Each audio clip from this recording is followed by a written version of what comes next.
ಬರೀ ಬೆಂಕಿ ಹಚ್ಚೋದಲ್ದಲ್ಲೇ ಈ ಕಿಡಿಗೇಡಿಗಳು ಅವರಿಗೆ ಬೇಕಾಗಿರೋದು ಸ್ಟಾರ್ಟರ್ ಬಾಕ್ಸು ಅವ್ರಿಗೆ ಎಷ್ಟು ಅಂತ ಬೆಲೆ ಗೊತ್ತಿಲ್ಲ. ಒಂದು ಸ್ಟಾರ್ಟರ್ ಬಾಕ್ಸು 6,500 7,000 ರೂಪಾಯಿ ಸ್ಟಾರ್ಟರ್ ಬಾಕ್ಸ್ ಕೂಡ ಕುಯ್ದು ಕೇಬಲ್ ಎಲ್ಲ ಕುಯ್ದು ತೊಗೊಂಡೋಗಿದ್ದಾರೆ. ನನಗೆ ಕಾಂಗ್ರೆಸ್ ಕಾರ್ಯಕರ್ತರು ಅಡ್ಡ ಹಾಕ್ಕೊಂಡೆ, ನಿಮ್ಮ ತಂದೆ ಮೂಲ ಕಾಂಗ್ರೆಸ್ ಕಣಪ್ಪ, ನೀವು ಕಾಂಗ್ರೆಸ್ ಪಕ್ಷದಲ್ಲಿ ಇದ್ದವರು, ನೀನು ಅದೇ ರೀತಿ ಹೋಗು, ಇಲ್ಲದೇ ಇದ್ದರೆ ನಿಮ್ಗೆ ತುಂಬ ತೊಂದರೆ ಆಗುತ್ತೆ, ನೋಡಿ ಯೋಚನೆ ಮಾಡು ಅಂತ ಹಿಂಗೆಲ್ಲ ನಂಗೆ ಧಮಕಿ ಹಾಕಿದ್ದಾರೆ. ಯಾರು ಹೇಳಿತ್ತು? ಕಾಂಗ್ರೆಸ್ ಕಾರ್ಯಕರ್ತರು. ಯಾವ ಹೆಸರು ಗೊತ್ತಿಲ್ಲ ಸರ್. ಅವರು ಇದು ಕಾಂಗ್ರೆಸ್ದು ಶಾಲ್ ಹಾಕೊಂಡಿದ್ರು. ಅವ್ರು ಯಾರು ಅಂತ ನಂಗೆ ಗೊತ್ತಿಲ್ಲ, ನಮ್ಮೂರವರಲ್ಲ. ಒಟ್ನಲ್ಲಿ ಫಂಕ್ಷನಿಗೆ ಬಂದಿದ್ರು ಅವರು. ಗೋವಿಂದರಾಜು ಅವ್ರು ಕರ್ಕೊಂಡೋಗಿ ಈ ಥರ ಕಾಂಗ್ರೆಸ್ ಕಾರ್ಯಕರ್ತರ ಕಡೆಯಿಂದ ಇದಾಗಿದೆ ಅಂತ, ತೊಂದರೆ ಆಗಿದೆ ಅಂತ ಕಂಪ್ಲೇಂಟ್ ಕೊಡು ಅಂತ ನಂಗೆ ಇದು ಮಾಡಿದ್ರು. ಯಾವ ಗೋವಿಂದರಾಜು? PH ಗೋವಿಂದರಾಜು. ಅಲ್ಲ, ಈಗ ಗೋವಿಂದರಾಜು ಅಂತ ಅಂದ್ರಲ್ಲ, ಯಾವ ಊರವರು ಅವರು? ಹುಡುಗಿರ ಗ್ರಾಮ. ಏನಾಗಿದ್ದಾರೆ?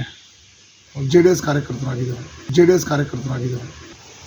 ಈಗೇನು ಕಾಂಗ್ರೆಸ್ ಕಾರ್ಯಕರ್ತರು ಏನು ಮಾಡಿಲ್ಲ ಅಂತ? ಯಾರು ಅಂತ ನಂಗೆ ಗೊತ್ತಿಲ್ಲ. ಸರ್ಕಾರಕ್ಕೆ ಬಿಟ್ಟಿದ್ದೀನಿ. ನಾನು ಹುಲಿದುರ್ಗ ಸ್ಟೇಷನ್ ಅವ್ರಿಗೆ ಇದು ಮಾಡಿಕೊಟ್ಟಿದ್ದೀನಿ. ಅವ್ರು ತಪಾಸಣೆ ಮಾಡಿ ನಂಗೆ ನ್ಯಾಯ ದೊರಕಿಸ್ಲಿ, ನಂಗೆ ಸರ್ಕಾರದಿಂದ ಏನು ಕೊಡ್ತಾರೋ ಪರಿಹಾರ ಕೊಡಲಿ. ಅಲ್ಲಿ ಬಂದಾಗ ಬೇರೆ ಥರ ಹೇಳಿದ್ರಿ ಸ್ಟೇಟ್ಮೆಂಟು? ನನಗೆ ಗೋವಿಂದರಾಜು ಹೇಳ್ಕೊಟ್ಟಿದ್ರು, ಹಂಗೆ ಹೇಳಿದೆ ಸರ್.